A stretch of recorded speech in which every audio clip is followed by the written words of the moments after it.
ഞങ്ങൾ ഇറങ്ങാ. എന്റെ മോളോടൊന്നും മിണ്ടിയത് പോലും ഇല്ലല്ലോ.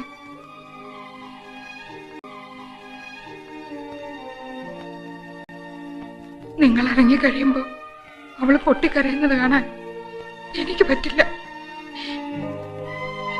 കല്യാണമല്ലേ അവളുടെ, ഒന്ന് അനുഗ്രഹിച്ചിട്ടെങ്കിലും പോയിക്കൂടെ?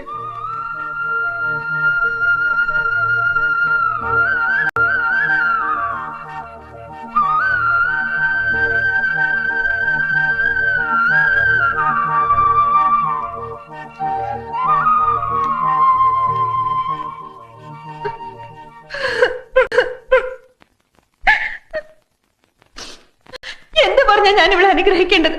എങ്ങനെയാ ഞാനിവിടെ അനുഗ്രഹിക്കേണ്ടത്? എന്റെ മോളല്ലേ, ഇങ്ങ് തന്നേര്, ഞാൻ നോക്കിക്കോളാം അവളെ പൊന്നുപോലെ.